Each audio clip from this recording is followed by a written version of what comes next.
지금 함께 나눈 하나님의 말씀 열왕기하 4장 28절에서 30절 말씀 저와 같이 교독하시겠습니다.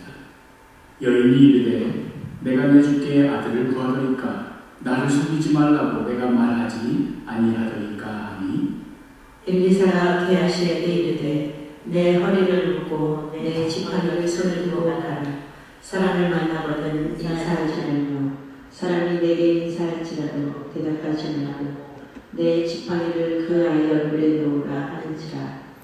함께 읽겠습니다. 아이의 어머니가 이르되 여호와께서 살아계심과 당신의 영혼이 살아계심을 두고 맹세하노니 내가 당신을 떠나지 아니하리이다. 엘리사가 이에 일어나 여인을 따라가니라. 아멘. 기도하겠습니다. 말씀대로 이루시는 하나님, 이 시간 주님 앞에 겸손히 엎드렸습니다. 우리의 생각, 우리의 계획, 우리의 못난 욕심 다 내려놓고 오직 주님의 말씀에만 귀 기울이게 하여 주옵소서. 예수 그리스도의 이름으로 기도합니다. 아멘. 네, 엘리야 이야기하면은 사르밧 과부 이야기를 빼놓을 수가 없지요. 엘리야는 사르밧 과부 그 이야기가 등장하듯이 그의 제자인 엘리사의 이야기에는 수넴 여인, 오늘 우리가 읽은 이 본문에 이 여인이 등장합니다. 이 수넴 여인은 엘리사가 진정한 하나님의 사람이라는 것을 알아보았고 뿐만 아니라 그를 극진히 대접하기 위하여서 자기 집에 작은 방과 침상 또 책상까지도 마련하여서 제공합니다. 너무나 참 극진한 대접을 받기도 하였고 또 당시로서는 이렇게 하나님의 사람을 알아봐주고 대접하는 이들이 거의 없었던, 늘 어느 동네를 가든 핍박을 받던 그런 처지에 이런 대접을 받게 되니 얼마나 감사합니까? 그래서 이 여인을 위하여서 엘리사가 뭐라도 좀 해주고 싶어 했습니다. 가만 보니 이 여인에게는 늙은 남편은 있긴 한데 아들이 없는 겁니다. 이에 이제 엘리사는 내년에 당신에게 아들이 있을 것이요 하고 축복해 줍니다. 그 말을 들으면 이 여인이 기뻐하고 감사할 줄 알았는데 이 아들이 없던 이 문제가 이 여인에게 어떤 마음속 깊은 상처를 주었던 문제였던 건지 오랜 어떤 상심한 문제였는지 엘리사의 축복에도 한사코 만류합니다. 열왕기하 4장 16절을 보면 엘리사가 이르되 한 해가 지나 이때쯤에 내가 아들을 안으리라 하니 여인이 이르되 아니로소이다. 내 주 하나님의 사람이여 당신의 계집종을 속이지 마옵소서 하니라. 저 그렇게 바란 적 없습니다. 해달라고 말하지도 않았습니다. 저 속이지 말아주십시오. 이랬다 저랬다 괜히 또 희망 고문했다가 마음에 상처 주지 마십시오 하는 의미가 담겨져 있지요. 그러나 정말로 그 엘리사의 약속대로 이듬해 그맘때쯤 되어서 아들이 태어나고야 말았으니 이 여인이 이 아들을 얼마나 애지중지 키웠겠습니까? 그런데 그렇게 귀하게 자란 이 아들이 어느 날은 아버지를 따라 이제 추수하러 아버지가 가면은 이제 아빠 일하는 거 구경하러 따라가는 거죠. 쫄래쫄래 따라갔다가 그만 뭐가 잘못됐는지 이 아이가 아이고 내 머리야 하고 아파하는 것이었습니다. 이 엄살 피우는 정도가 아니라 상태가 심각해 보이니까 아버지는 이제 급히 하인들을 시켜서 집으로 보냈겠지요. 그리고 나서 이어지는 20절을 보니까 곧 어머니에게로 데려갔더니 낮까지 어머니의 무릎에 앉아 있다가 죽은지라. 이게 죽을 일이 아니었는데 그러다가 그냥 죽어버린 겁니다. 바로 어제까지만 하더라도 아무렇지도 않게 지냈던 이 아이가 방금 전까지만 하더라도 엄마 품에 안겨가지고 꼼지락대던 이 아이가 팔이 풀리고 다리가 풀리고 고개가 처지더니 싸늘하게 식어가는 겁니다. 이때 이 어머니의 심정을 뭐라고 표현하면 좋겠습니까? 이렇게 내 품에서 빠져나가는구나. 그러기에 애초부터 엘리사에게 그렇게 말하지 않았습니까? 내 주 하나님의 사람이여 당신의 계집종을 속이지 마옵소서. 괜히 줬다 안 줬다 했다가 게다가 마음 상처 주지 말고 달라고 말한 적도 없고 없어도 좋습니다 했는데 이게 뭡니까? 그 주지 않아도 된다는 그 아들 주더니 그 아들이 이렇게 죽으면 이게 어떻게 되는 겁니까? 수넴 여인은 더 마음에 뭐가 쌓였겠지요. 마치 그 아들을 보란 듯이 엘리사가 누였던 그 침상, 엘리사를 위해서 마련했던 그 작은 방에 내려가서 그 침상 위에 누워놓고는 다짜고짜 사원 한 명과 나귀를 꾸리고는 갈멜산으로 향합니다. 이 아내가 이제 어디 갈멜산 가겠다고, 하나님 사람 만나러 가겠다고 이렇게 꾸리고 있으니까 남편 입장에서 얼마나 당황했겠습니까? 아니 지금 이럴 때가 있는데 왜 이러고 있는가? 그래서 아내의 모습에 지금 아들 문제도 물어볼 생각도 못하고 이렇게 말하지요. 23절에 그 남편이 이르되 초하루도 아니요 안식일도 아니거늘 그대가 오늘 어찌하여 그에게 나아가고자 하느냐 하는지라. 여인이 이르되 평안을 비나이다 하니라. 남편으로서는 지금 이런 아내의 행동이 이해가 안 됩니다. 사실 지금 남편은 아직 자기 아들의 죽음 소식을 모릅니다. 아무도 모르게 지금 그 엘리사의 방에 누워놨습니다. 그 시신을. 여전히 지금 아들은 아플 거라고 생각하고 있기에 그럼 지금 얼른 엄마가 됐으면 가서 아들을 간호할 때이지 지금 어디 나가겠다고 나설 때가 아닌데 그런데도 이거 다 팽개치고 지금 굳이 갈멜산에 가겠다고 하니 지금 이런 마당에 지금 남편이 아내에게 따져 물을 말이 한두 마디겠습니까? 그런데 돌아오는 대답은 평안을 비나이다. 이게 이 말이 좀 언뜻 들으면 이해가 안 되죠. 지금 질문을 따다다다 했는데 갑자기 아내가 평안을 비나이다. 이게 말이 안 되는데 이게 히브리어 원어로 보면 이렇게 되어 있습니다. 샬롬. 끝입니다. 대답 그냥 샬롬. 굳이 우리말로 번역하자면 평안을 비나이다라는 의미라기보다는 그럼 이만. 그냥 긴 소리 하지 마. 나 지금 바빠. 그럼 이만. 지금 가타부타 이렇다 저렇다 당신한테 설명할 겨를이 없어. 그만 이만 샬롬 하는 말입니다. 그리하여 이어지는 24절과 25절 상반절 이에 나귀의 안장을 지우고 자기 사환에게 이르되 몰고 가라. 내가 말하지 아니하거든 나를 위하여 달려가기를 멈추지 말라 하고 드디어 갈멜산으로 가서 하나님의 사람에게로 나아가니라. 몰고 가라. 멈추지 말고 달려가라. 지금 가타가타 대답할 시간도 없고 누가 멈춰서 물어보면 이렇다 저렇다 할 시간도 없다. 그냥 달려가라. 여인의 시선은 지금 오로지 하나님의 사람에게로 향해 있습니다. 왜 그렇습니까? 애초부터 이 아들이 누가 줬어? 이 아들을 누가 달라고 해도 안 했는데 누가 줬습니까? 바로 하나님의 사람 엘리사.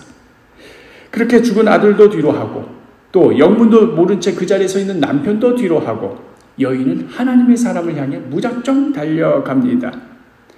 여인이 이제 얼마나 막 허겁지겁 맞겠습니까? 지금 막 머리도 헝클어지고 제정신도 아니었을 텐데 그 멀리서 이제 갈멜산으로 향해서 올라오고 있는 그 모습을 지켜봤던 엘리사는 현재 무슨 일이 벌어지고 있는지도 꿈에도 모른 채 그냥 평상시라면 했을 그런 반가운 인사를 게하시에게 이제 마중 나가서 건네게 합니다. 26절을 보면 너는 달려가서 그를 맞아 이르기를 너는 평안하냐? 내 남편이 평안하냐? 아이가 평안하냐 하라 하였더니 여인이 대답하되 평안하다 하고 또 이때도 막 물어보면 그냥 샬롬 이렇게 대답합니다. 이게 지금 사실은 이 질문 하나하나가 다 지금 불난집에 기름 끼얹는 질문 아니겠습니까? 너는 지금 평안하냐? 지금 평안하게 생겼습니까?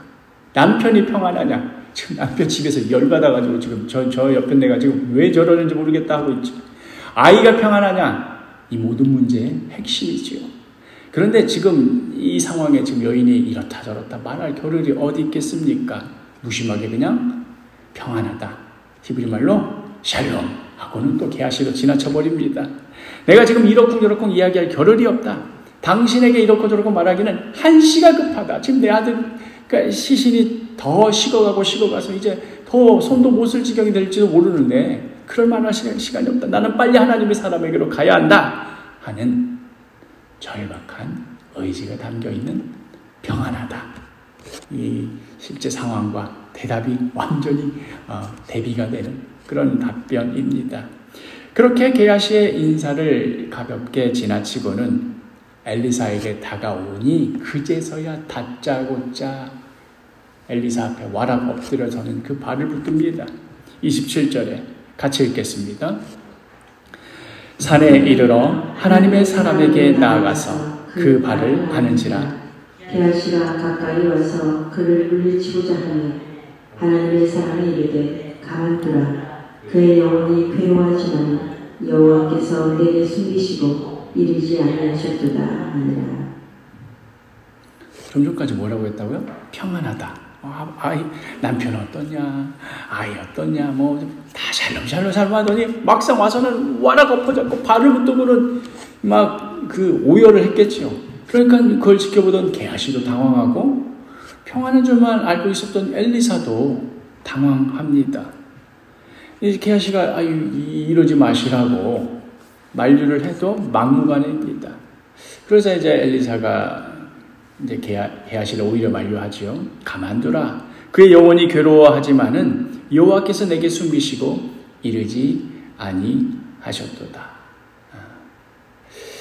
지금까지 남편부터 시작해서 다른 사람들이 계속 이런저런 질문할 때마다 샬롬 평안하다 아무 문제 없습니다. 괜찮습니다. 아이고 잘 지냅니다 하고 이렇게 왔던 이 여인이 이제 드디어 하나님 사람 앞에서는 진짜 속마음이 터져나오기 시작하는데 바로 우리가 오늘 함께 읽은 그 본문입니다. 28절 같이 읽겠습니다.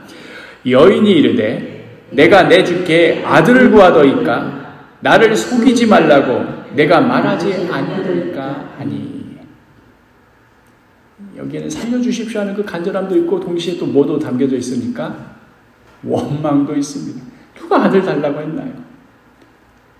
왜 더 사람 속을 이렇게 뒤집어 놓고 핥히고 나를 이렇게 고통 가운데 빠지게 합니까? 내가 언제 아들 달라고 말했나?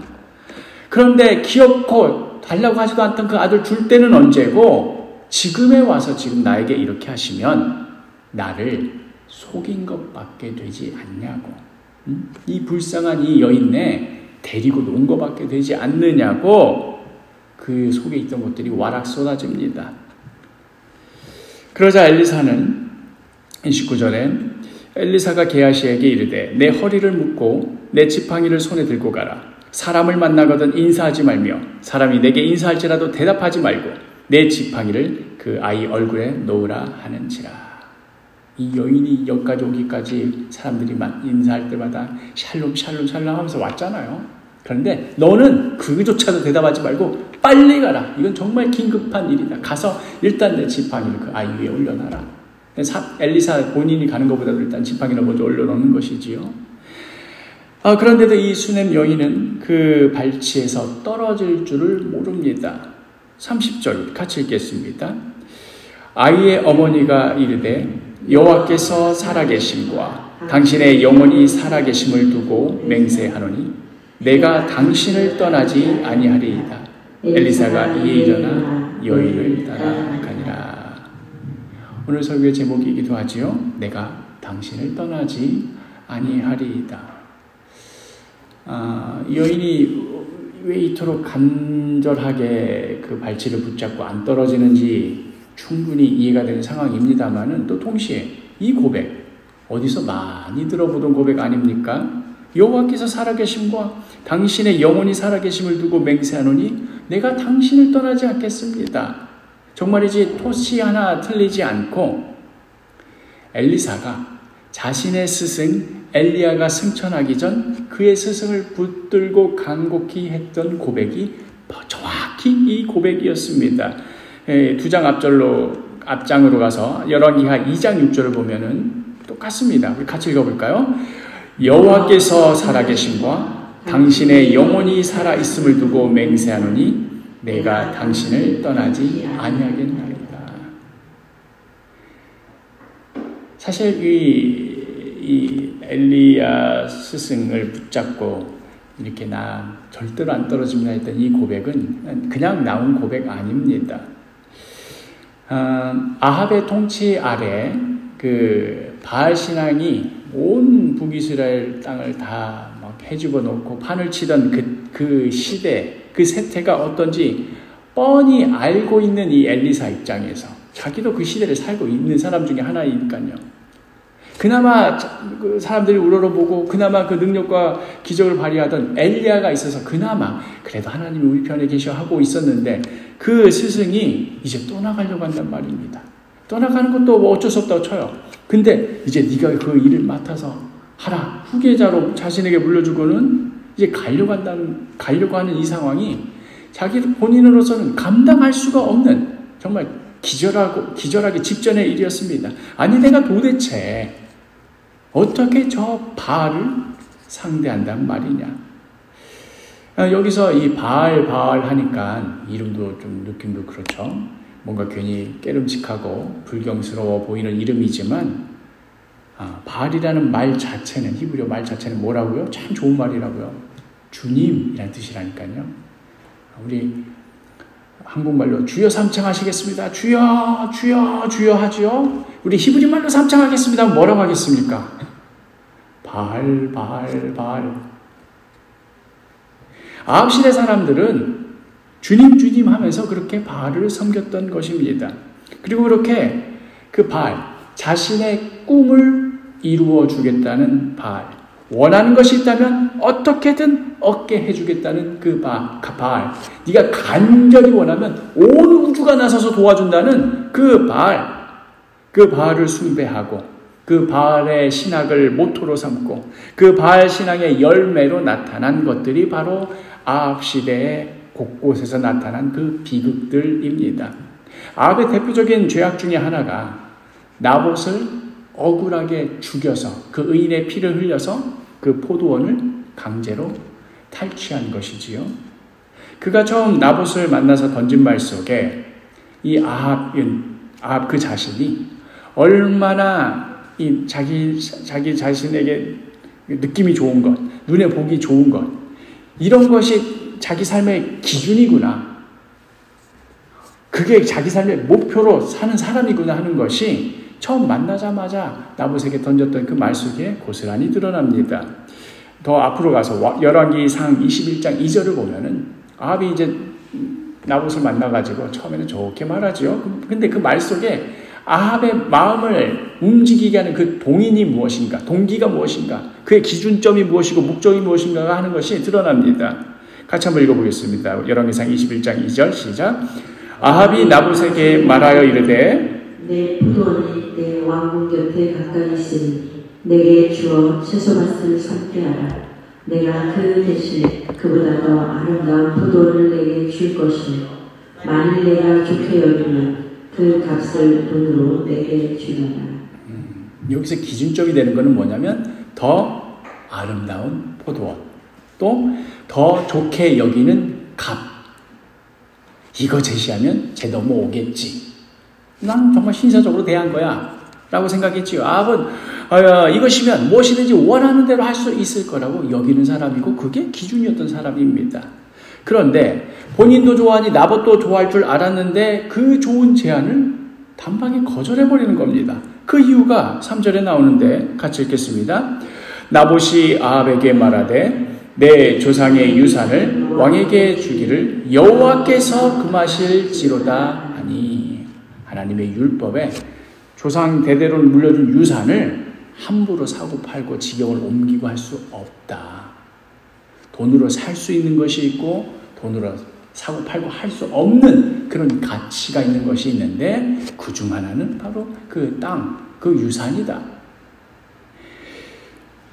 아합은 그런 생각이 뭐 요즘 시대는 더 말할 것도 없고요. 터무니없는 생각처럼 여겨집니다. 아니 돈으로 못 살 게 뭐가 있어? 힘으로 못할 게 뭐가 있어? 내 눈에 아름답고 내게 좋은 값이 그것이 기준이지. 그런데 그게 기준이 아니라 여호와 하나님의 말씀이 기준이기에 당신의 그 좋은 제안을 거절한다 였습니다. 지금 아합 왕이 지금껏 살아왔고 그것 때문에 지금까지 성공했고 그것 때문에 다들 우러러보고 칭송하는 그 기준을 여호와의 말씀의 기준이 가로막고 있는 겁니다. 처음에 신사답게 야 내가 뭐 더 좋은 거 줄게 아니면 뭐 값으로 더 치러줄게 신사답게 나오다가 이게 딱 여호와의 말씀의 기준에 가로막히니까 자신의 기준과 여호와의 기준이 충돌이 나니까 그제서야 바알 신학의 본색이 드러납니다. 네가 원하는 것이 있는데 그걸 가로막는 것이 있어? 그럼 수단과 방법을 가리지 말고 인정사정 봐주지 말고 다 쓸어버려라. 그럼 너는 얻을 수 있다. 그게 축복이다. 그렇게 해서 나봇을 억울하게 누명 씌우고 거짓 증인을 세우고 해서 돌에 맞아가지고 개죽음을 나가게 해서 그 나봇의 포도원을 기어코 자기 손에 쥐고야만 합니다. 그러니까 이 아합 시대에 하나님의 사람으로 살아간다 하는 것은 지금 아합이 그런 일들을 저지르고 있지만 그런 일들을 대놓고 나 여호와 하나님 안 섬겨요. 나는 오늘부터 바알만 섬길 겁니다. 자, 바알의 이름으로 뭐 다 물러가라.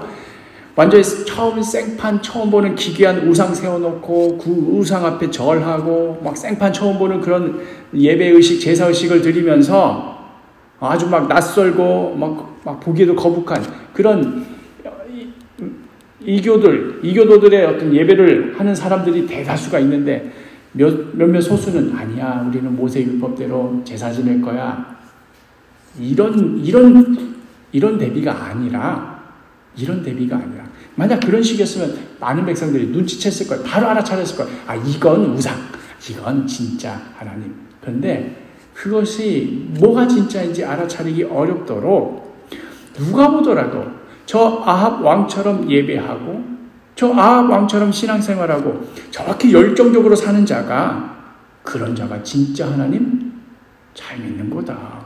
아, 저 아합 왕이 하는 거 봐라. 하는 일마다 잘 되지 않느냐. 심지어 그 포도원 얻고 싶다니까. 그 포도원도 뭐 이상하게 결국은 다 얻게 되지 않느냐. 그것이야말로 하나님께 복을 받았다라는 증거 아니냐. 수많은 선지자들도 다들 잘하고 계신다. 앞으로도 계속 그렇게 사시라. 격려하고 칭송하고 우러러보고 그렇게 마치 가짜 하나님, 바알 주님이 가짜 주님이 진짜 하나님인 양 둔갑해서 이것이 정통 신앙인 양, 이것이 진짜 신앙인 양, 이것이 진짜 예배인 양, 이것이 진짜 교회인 양 그렇게 둔갑해서 성공 가도를 달리고 있을 때 아니요, 그거 아닙니다. 다들 바알 주님 하는 그거 우상 숭배입니다. 입으로는 주님 하지만 그거 아닙니다. 하나님께서는 그렇게 신앙생활하는 거 금하십니다. 하나님 말씀은 그렇게 되어 있지 않습니다. 다들 지금 분위기 좋은데 쫓치는 그 인간. 다들 넓은 길로 수월하게 달려가면서 어우렁더우렁 너도 왔냐? 자네도 왔는가? 우리 다 같이 갑시다 하고 그냥 좋은 게 좋은 거지 하고 약자들을 짓밟고 억울한 자들을 만들면서 힘 있는 자들이 다 그냥 좋다고 가고 있을 때 홀로 그 좁은 길을 가느라 욕이란 욕은 다 먹고 언제나 위험한 일 당하고 고달프고 언제까지 이렇게 살아야 되는지 그 끝을 모르고 있는 그 길을 걷는 것. 이게 바로 아합 시대에 모두 다 바알을 숭배하고 있을 때 홀로 여호와 하나님을 신앙한다 하는 의미였습니다. 엘리야도 바로 그렇게 신앙생활을 하다가 그렇게 자신의 믿음을 지키고 심지어 갈멜산에서 막 불도 내리는 기적을 일으키고 했지만서도 그래도 사람들이 안 변하니까 탈진이 와가지고 로덴나무 아래서 지쳐서 쓰러져가지고는 그때 하나님께 그러지 않았습니까? 이제 나 빼고 다 죽었습니다. 근데 그런 나조차도 안 됩니다. 세상에 하늘에서 불이 와서 여기는 바알의 제단, 여기는 여호와 하나님의 제단에서 여기서 불이 나가지고 그렇게 명백하게 보여줬으면 백성들이 아이고 우리가 착각했습니다. 죄송합니다 하고 돌아올 줄 알았는데 끄떡도 안 하는 거야. 그걸 보고서도 끄떡도 안 하는 거야. 그리고는 이제 자기 하나 남은 이 엘리야만 죽이면 되겠구나 하고 자기를 죽이려고 쫓아다니니 하나님 그냥 나 잡아 두시에요. 나 죽여주시에요. 나 더 이상 살고 싶지 않습니다. 그렇게 하나님 앞에 애원했던 겁니다. 그랬던 엘리야도 그렇게 한 시대를 보내고 자기는 다 끝났다고 했을 때 그때 호렙산에서 하나님께서 소명을 주시지 않습니까? 그거 끝난 거 아니다. 내가 앞으로 더 놀라운 일들을 보여줄 거다 해서 여러 소명을 받은 바 그 소명 중에 하나로 이 엘리사를 후계자로 삼은 거지요. 그 고달팠던 그 삶들을 속속들이 알고 있는 그 제자 엘리사인지라 그랬던 엘리야가 이제 세상으로부터 물러나고 자신이 그 자리를 이어간다 하는 그 생각을 하니까 미쳐버리는 겁니다. 이걸 내가 어떻게 감당해? 그 위대한 선지자 엘리야도 안 돼서 결국은 여기까지 하고 가는데 그 다음 내가 이걸 하라고? 그 대단하다는 엘리야도 끝내 이 지독한 아합 정권의 마침표를 찍지 못하고 물러나는데 이제 그 스승 엘리야로부터 앞으로 해야 할 일을 물려받은 바 예후를 북이스라엘 왕으로 삼고 그래서 아합 집안을 몰살시키고 또 아람의 새로운 왕으로서 하사엘을 세우고 아니 지금 아합 하나도 감당이 안 돼서 좀 이렇게 쫄고 있는데 이 많은 것을 하라고요? 나한테 무슨 믿을 구석이 있다고 그걸 내가 감당하겠습니까? 그러니 엘리야가 이제 회오리 바람 타고 불병건 불말을 가르고 갈 때 올라가려고 할 그 직전까지도 그 스승 곁에 바짝 붙어서 떨어지지 않은 채 뭐라고 고백할 수밖에 없었던 거라고요. 다시 한번 우리 열왕기하 2장 6절 같이 읽겠습니다. 시작. 여호와께서 살아계심과 당신의 영혼이 살아있음을 두고 맹세하노니 내가 당신을 떠나지 않겠나이다. 나 이거 할 수 없는 인간입니다. 나 이거 못하는 인간입니다. 이렇게 그냥 가시면 저 어떻게 합니까? 길갈에서도 베델에서도 여리고에서도 스승은 자꾸 나는 이제 이리로 가란다. 너도 가라 하는데도 어미의 젖을 붙잡고 매달리고 징징대는 그 어린아이처럼 엘리사는 도무지 떨어질 생각을 안 합니다. 저로서는 도무지 이 일을 감당할 수가 없습니다. 할 수가 없습니다. 하나님이 능력 주시지 않으면 하나님께서 친히 행하시지 않으면 나는 죽었다 깨어나도 이거 어찌할 바를 모릅니다 하는 자기 자신이 어떠한 인간인가에 대한 철저한 인식이자 또 자신의 온 존재를 내어드리면서 어떻게 좀 해주십시오 하는 그런 고백인 것이지요. 그런데 그때 했던 그 고백, 그때의 그 절실함, 그때 정말 그 가슴 쓸어내리고 철렁했던 그 엘리사로서는 죽음을 앞두고서도 인생이 파노라마처럼 흘러가면서 그때 정말 내가 큰 고비 넘겨쳤던 그 중요한 지점 중에 하나가 바로 그 장면 아니겠습니까? 엘리야가 올라가기 전에 난 떠나지 않겠습니다. 난 떠나지 않겠습니다. 근데 그때 그 고백, 늘 자기 가슴에 담겨있던 그 고백을 새삼 또다시 정확하게 토시 하나 안 틀리고 누구의 입에서 듣게 되는 겁니까? 바로 오늘 본문의 이 수넴 여인의 입에서 듣게 되는 겁니다. 하나님이 아니면 나 자신은 아무것도 아님을, 아무것도 할 수 없음을, 모든 것이 끝난 거나 마찬가지임을 철저하게 시인하고 철저하게 낮아지고 철저하게 부서졌던 바로 그 순간의 고백이 새삼 이 여인의 입에서 나오는 겁니다. 하나님이 아니면 내 인생 끝입니다.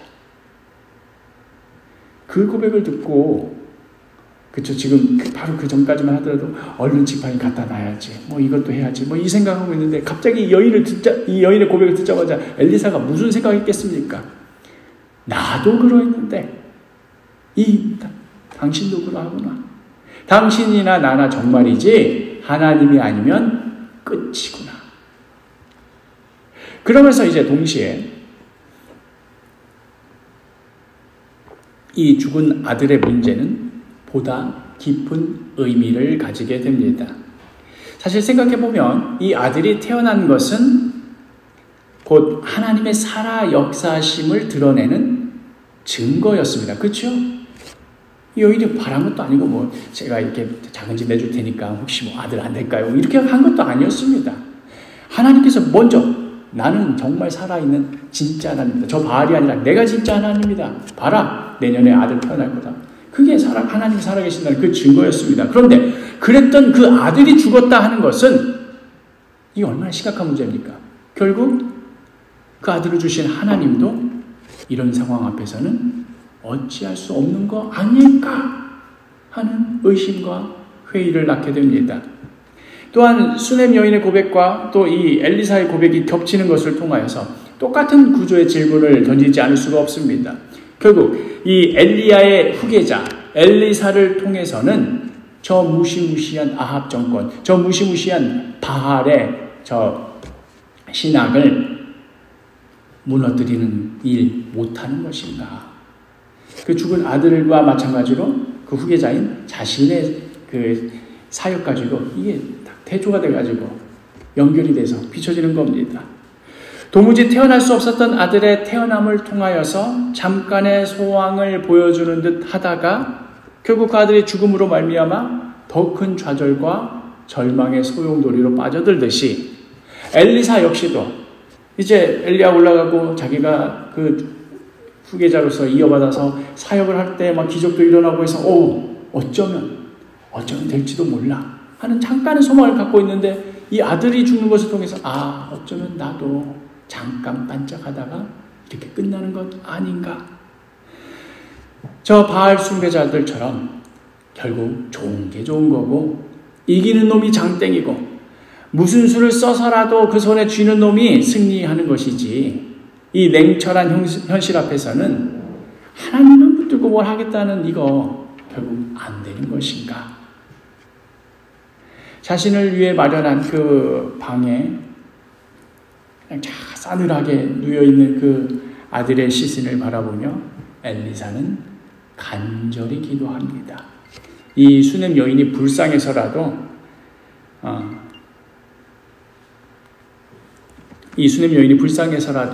이 아들이 살아나기를 간절히 기도하지만 더 나아가서 하나님 살아계심이 여기서 끝장나지 않게 하여 주시옵소서. 틀림없이 그 말씀하시는 대로 이루시는 하나님이심을 이 아이가 다시 살아남을 통해 보여주옵소서. 다시 우리가 소망을 가질 수 있도록 주님 도와주옵소서 간절히 기도합니다. 그리고 하나님의 역사는 이미 죽어버린, 그래서 사실은 이미 아들이 죽어서 거기 침상에 누웠을 때 사실은 끝난 거지요. 샬롬 하면서 막 갈멜살까지 아무리 빨리 달려온다 한들 그게 무슨 차이가 있겠습니까? 죽었다면 다 끝난 것 아닙니까? 그 시체 앞에서 무엇을 더 기대할 수 있겠습니까? 그런데 하나님의 역사는 뭘 더 기대할 수 있겠나 싶은 바로 그 자리에서 본격적으로 시작됩니다. 우리는 이 장면 속에서 은연중에 무엇을 보게 됩니까? 바로 예수님께서 십자가에서 완전히 죽어버린, 그래서 다 끝장나버린 상황.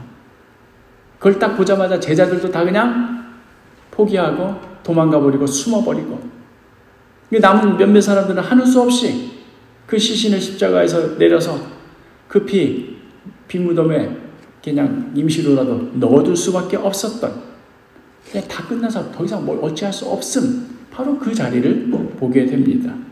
거기서 뭘 말하겠습니까? 예수님이 십자가에 매달려서 까딱까딱하면서 반죽음 상태라도 막 숨이 그냥 막 다 끝나더라도 희미하게 신음소리라도 할 수 있는 상태라도 되어야, 그렇게라도 살아 계셔야 무슨 기적도 일으키고 죽은 자도 살리신 분 아닙니까? 뭐든 할 텐데 그 기적을 일으키셔야 할 그분이 죽어버리면 이걸 어떻게 합니까? 그럼 진짜 다 끝난 것 아니겠습니까? 그런데 바로 다 끝난 그 자리에서 예수님께서 마지막으로 뭐라고 말씀하셨습니까? 우리 요한복음 19장 30절 같이 읽겠습니다. 예수께서 신 포도주를 받으신 후에 이르시되 다 이루었다 하시고 머리를 숙이니 영원히 떠나 가시니라. 다 이루었다. 아니, 아까도 얘기했잖아요. 십자가에서 죽어버렸고 따르던 제자들은 그냥 다 도망쳐버렸고 남은 사람들은 이거 어쩌지 하다가 일단은 해가 지려고 하니 빈 무덤에라도 넣어둡시다. 지금 이 상황 아닙니까? 다 이뤘다가 아니라 다 끝났구나, 이렇게 말해야 정상 아닙니까? 누가복음에는 예수님의 마지막 말이 어떻게 기록되었나 보면 이렇게 되어 있습니다. 누가복음 23장 46절 같이 읽겠습니다.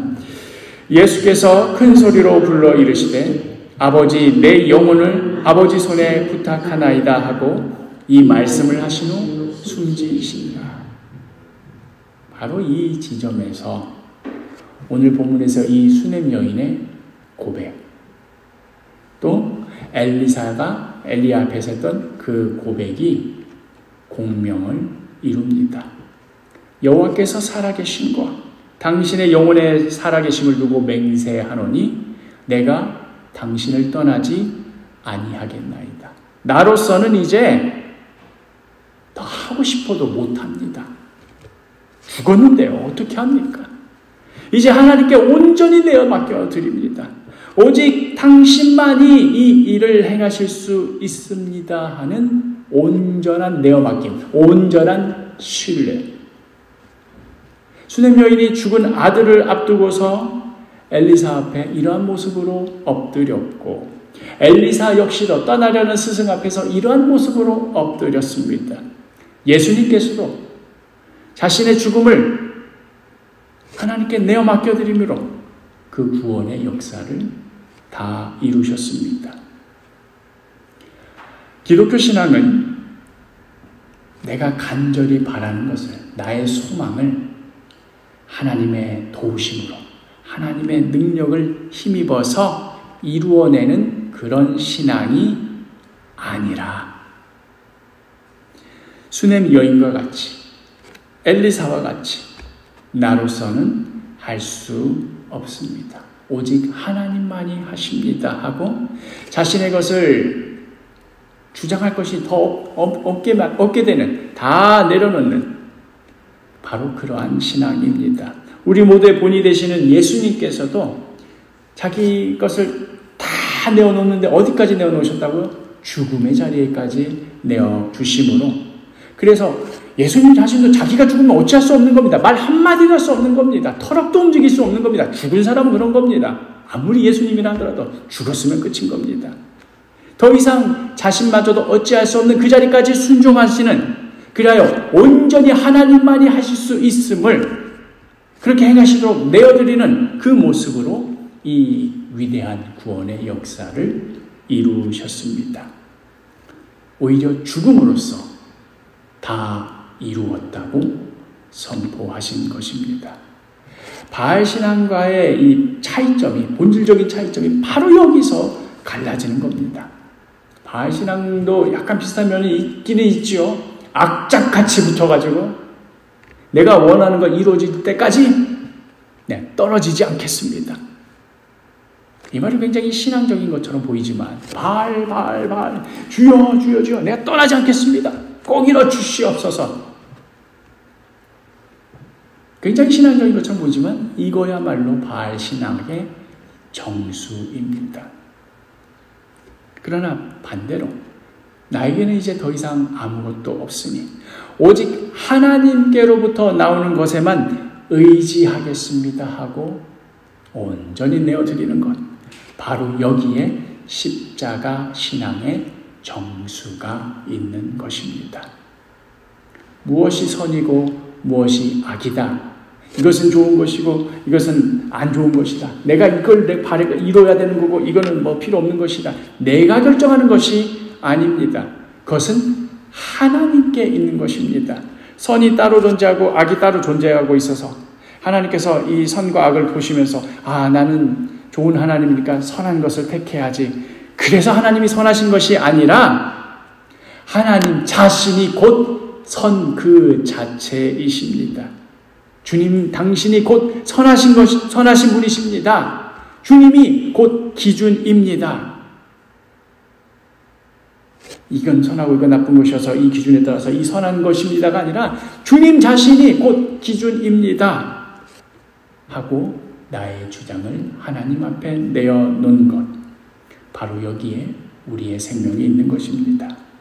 그것이 바로 에덴 동산에 선과 악을 알게 하는 나무, 선악과와 생명나무가 동산 가운데 함께 있었던 이유입니다. 정말로 그렇습니다. 우리가 선악과에만 주목하지 그 옆에 생명나무가 있었던 것을 지나치곤 하는데요. 창세기 2장 9절 같이 한번 읽어볼까요? 여호와 하나님이 그 땅에서 보시기에 아름답고 먹기 좋은 나무가 나게 하시니 동산 가운데에는 생명나무와 선악을 알게 하는 나무도 있더라. 생명나무와 선악과가 같이 십계명 한가운데 있습니다. 하나님을 인정하는 것. 이게 선이고 이거 악이고 내가 경험하는 것이 아니라 하나님께서 정하신 대로 인정하는 것. 이것이 곧 생명입니다. 십자가로 향하는 자리는 내가 부정당하고 내가 고통당하고 내가 죽임 당하는, 그래서 나의 어떤 인내와 나의 의지를 시험하는 그런 자리가 아니라 그 길을 통과하며 더욱더 하나님을 인정하는 자리, 더욱더 하나님만 의지하자는, 초점이 내가 얼마나 내려놨나, 내가 뭘 얼마나 포기했나, 내가 뭘 어디까지 견뎌냈나, 이것도 역시 계속 초점이 어디 있습니까? 나 있지 않습니까? 그게 아니고 하나님만이 하실 수 있습니다. 하나님께만 나오는 것만, 난 떠나지 않겠습니다. 그것만 붙들겠습니다 하는 것. 바로 이것이 십자가의 자리입니다. 이것이 우리의 생명을 인정하는 자리입니다. 우리 삶의 모든 영역들이 바로 이러한 신앙의 도전 가운데 있는 것입니다.